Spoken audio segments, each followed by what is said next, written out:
ሴቶች ለእናንተ የተፈጠሩ ቃዎች ነው የሚመስላችሁ። የሚያምር ነገር ማድረግ ምን ችግር አለ? ጥልቀት በሌለው ነገር ነው የምትደሰቱት። ኳስ፣ መኪና፣ ሽጉጥ። ሴቶች ደግሞ የሚያስደስታችሁ ጫማ ፊት። እሺ አሁን እስካሁን ድረስ ጫማ አይናላይሽም? የማንም ያንተ ጫማ። ሴቶች መጀመሪያው እንድለኝ ጫማውን አንዱ ደግሞ እንደዚህ ያሳሳል። እንዲያውም ጫማ አይነትሽ ምን አይነት አለሽ ነው?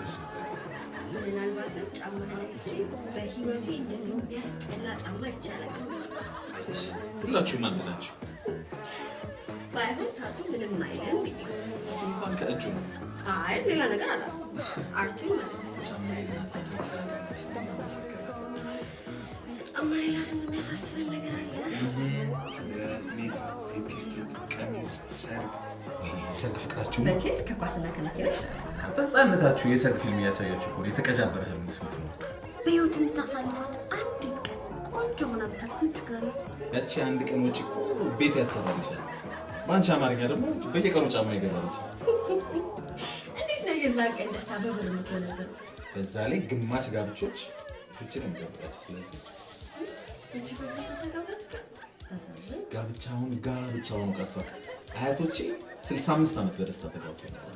እኔ እንዲያውም ብለው ጠለፋ መልሰን ማምጣት አለብን ማለት ነው። አንድን ሰው ለ65 ዓመት ያህል ያለ ፍላጎቱ ጠልፎ በስራት ማኖር ምንም ያስመኛል።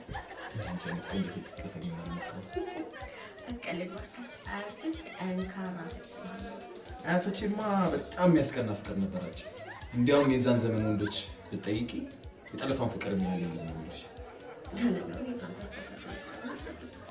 ከሴቶች እኩልነት ወደ በላይነት ጠለፋ ትክክል ነው ያልከኝ እኮ ነው። ሴቷ ተገዳ በገባችበት ትዳር ውስጥ መደፈሯና መደብደቧን በውስጧ ይችላል፣ በውስጧ ማማቷ ለእናንተ ይታያችሁ።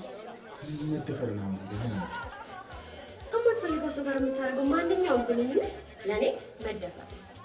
ግን በአብዛኛው የአፍሪካ ሀገሮች ህግ ውስጥ በሚያሳዝን አይነት ሁኔታ ምንም እንኳን በጠለፋ የተመሰረተ ትዳር ቢሆን በባልና በሚስት መካከል የሚደረግ ግንኙነት እንደ መደፈር አይደለም።